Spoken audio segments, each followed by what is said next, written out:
یہ بھی ایک پاکستان کے ساتھ آپ کہہ سکتے ہیں کہ المیہ ہے، یا پاکستان میں جمہوری نظام کی کمزوری ہے یا جمہوریت کی کمزوری ہے کہ دنیا کا کوئی بھی ملک پاکستان کے سیاستدانوں سے ڈیل کرنا پسند نہیں کرتا۔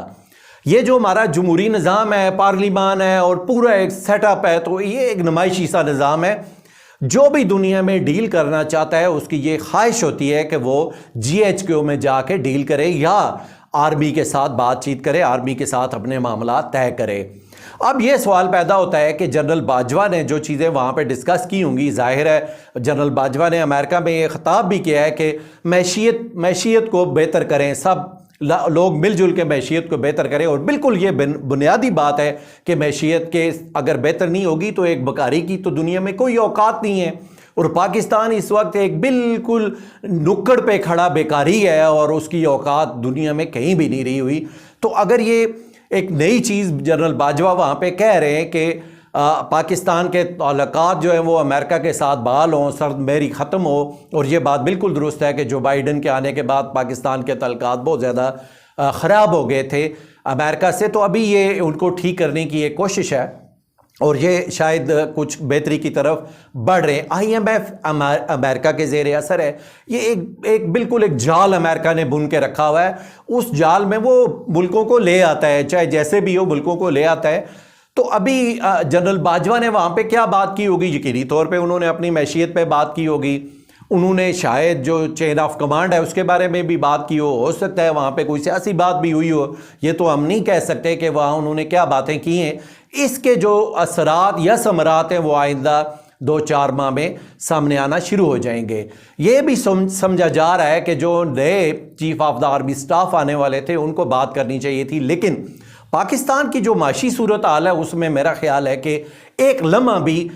غفلت یا کوتاہی نہیں کی جا سکتی، چونکہ معاشی صورتحال انتہائی مخدوش ہے۔ یہ جو ہمیں اشاریے نظر آئے ہیں ابھی، ڈالر نیچے آنا اور اس طرح کی چیزیں، یہ مارکیٹ نئے آنے والے بندے کو خوش آمدید کہتی ہے، لیکن وہ تقریباً 2 سے 3 ماہ تک ہوتا ہے، 3 ماہ بعد پھر مارکیٹ اپنی اصل صورتحال پہ چلی جاتی ہے، اور وہ صورتحال وہی ہوتی ہے کہ ڈالر اوپر جا رہا ہوتا ہے اور سٹاک مارکیٹ نیچے آ رہی ہوتی ہے۔ یہ ایسا ہی ہوگا، چونکہ یہ جو ڈار صاحب تشریف لائے ہوئے ہیں معیشت کو ٹھیک کرنے، یہ وہ والا سین نہیں ہے جو اس وقت تھا۔ آج ایک وہ 3.25 کروڑ لوگ سڑکوں پہ کھلے آسمان تلے بیٹھے ہوئے ہیں، آج وہ والی نہیں ہے کہ آپ جو ہے وہ بالکل اپنی مرضی سے چیزوں کو کر لوگے، وہ ایسا ہرگز نہیں ہو سکتا۔ معیشت نیچے جا رہی ہے اور مزید نیچے جائے گی۔ ابھی یہ اس کے کوئی اچھے اگر ثمرات آ سکتے ہیں، IMF جو ہے وہ شرائط نرم کر سکتا ہے، تو وہ شاید جنرل باجوہ نے اس پہ بات کی ہوگی۔ ان کا یہ دورہ خوشائند قرار دیا جا رہا ہے، لیکن اس کے ثمرات اس ملک کو دیکھنا ہوں گے جو کہ 1-2 ماہ بعد سامنے آئیں گے۔ اب پاکستان میں اس وقت جو سب سے بڑی ایک خلق خدا پہ مصیبت ٹوٹی ہوئی ہے وہ ہے مہنگائی۔ عمران خان کو اتارا گیا تھا کہ مہنگائی جو ہے وہ ناقابل برداشت ہو رہی ہے۔ اس اکتوبر میں یہ جو چل رہا ہے تو اس میں گزشتہ سال مہنگائی کی شرح 9% تھی، اور موجودہ سال میں جب کہ تجربہ کار لائے گئے اور یہ کہا گیا کہ اب جو ہے وہ ملک کی معیشت کو ہم ٹھیک کر رہے ہیں اور بالکل کنٹرول ہو چکی ہے مہنگائی، ہم کنٹرول کرنے کے لیے آ رہے ہیں۔ مہنگائی مارچ آپ کے علم میں ہوگا کہ بلاول بھٹو زرداری نے بھی لایا اور مریم نواز شریف صاحبہ نے بھی لایا، یہ سارے مہنگائی کے خلاف مارچ کرتے رہے ہیں۔ آج اس اکتوبر میں مہنگائی کی شرح 27% سے اوپر ہے، مہنگائی کو کنٹرول نہیں کر سکے۔ اور اس پہ بھی مزید جو سب سے زیادہ تشویشناک باتیں ہیں وہ 2 خبریں میں آپ کو دیتا ہوں۔ سب سے پہلی بات یہ ہے کہ یہ جو ہماری سنتوں کی نمائندہ تنظیم ہے اس نے وزیر اعظم پاکستان کو ایک مکتوب تحریر کیا ہے کہ آپ نے جو اقدامات ابھی اٹھائے ہیں،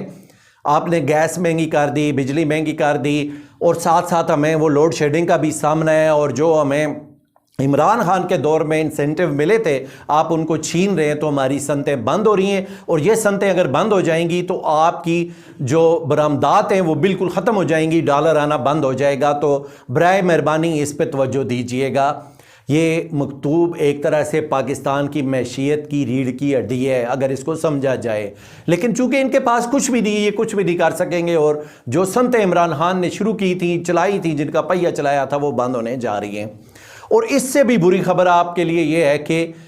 آنے والے سردیوں کے موسم میں آپ کو گیس نہیں ملے گی، چونکہ اس وقت یہ گیس خرید نہیں سکے اور خریدنا ابھی چاہ بھی نہیں رہے، چونکہ ان کے پاس ڈالر نہیں ہیں۔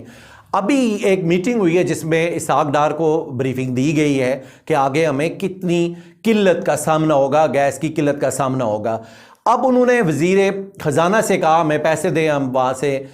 کچھ گیس خرید سکیں، کچھ آگے چیزیں مینج کر سکیں، لیکن وزیر خزانہ کے پاس پیسے نہیں ہیں۔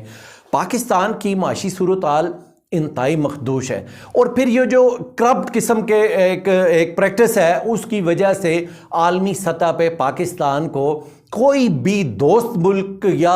امریکہ سمیت کوئی بھی مدد کرنے کے لیے تیار نہیں ہے۔ اور ویسے بھی بکاریوں کی مدد ایک دو دفعہ ہی کی جا سکتی ہے، اگر بکاری ہر روز دروازے پہ کھڑے ہو جائیں تو شاید دروازے بند کیے جا سکتے ہیں، ان کی مدد نہیں کی جا سکتی۔ حالات اچھے نہیں ہیں۔ یہ جو کچھ آپ کو ٹی وی چینلز پہ بتایا جا رہا ہے، خوشکن جو آپ کو آگے کا منظرنامہ بتایا جا رہا ہے، ایسا ہرگز نہیں ہے۔ حالات انتہائی مخدوش ہیں اور مزید مخدوش ہونے کے امکانات بالکل واضح ہیں، اور اس میں جو چیزیں چاہیے وہ ملک میں سیاسی استحکام چاہیے اور بالکل رواداری والا ماحول چاہیے، قانون کی حکمرانی چاہیے، کرپشن کا خاتمہ چاہیے، جس کا دور دور تک کوئی امکان نہیں۔ اپنا بہت خیال رکھیے گا۔ اللہ حافظ۔